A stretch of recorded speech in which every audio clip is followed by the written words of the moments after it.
വാഹനങ്ങളുടെ മത്സരയോട്ടത്തിനും റോഡുകളുടെ ശോചനീയാവസ്ഥയ്ക്കുമെതിരെ കൊച്ചിയിൽ സായാഹ്ന ധർണ നടന്നു. Ernakulam district residents association apex council സംഘടിപ്പിച്ച ധർണ സിനിമാ നടൻ ക്യാപ്റ്റൻ രാജു ഉദ്ഘാടനം ചെയ്തു. അപകടമരണങ്ങളുടെ കാരണങ്ങളും പരിഹാരങ്ങളും പൊതുജനങ്ങളെ ബോധവൽക്കരിക്കുക എന്ന ഉദ്ദേശത്തോടെയാണ് എറണാകുളം ജില്ലാ റെസിഡൻസ് അസോസിയേഷൻ അപെക്സ് കൌൺസിൽ സായാഹ്ന ധർണ സംഘടിപ്പിച്ചത്. വാഹനങ്ങളുടെ അമിത വേഗത നിയന്ത്രിക്കുന്നതിനും റോഡുകളുടെ ശോചനീയാവസ്ഥയിലും ഉടൻ നടപടിയെടുക്കണമെന്നാവശ്യപ്പെട്ട ധർണ നടൻ ക്യാപ്റ്റൻ രാജു ഉദ്ഘാടനം ചെയ്തു. കുറ്റം പറയുന്ന പ്രവണത നമുക്ക് നിർത്താം.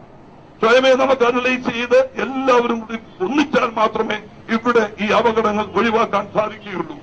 ബസ് ഡ്രൈവറെയും ബസ് ഓണേഴ്സിനെയും മാത്രം കുറ്റപ്പെടുത്തിയാൽ ഒക്കത്തില്ല. അവരെയും ബോധവൽക്കരിക്കേണ്ട സമയം വരുന്നതേയുള്ളൂ. ഇതൊരു വലിയ തുടക്കമാണ്. സംസ്ഥാനത്ത് നടക്കുന്ന ബഹുഭൂരിപക്ഷം അപകടമരണങ്ങളുടെയും ഉത്തരവാദി PWD ആണെന്ന് ധർണയിൽ മുഖ്യപ്രഭാഷണം നടത്തിയ ജസ്റ്റിസ് കെ സുകുമാരൻ ആരോപിച്ചു.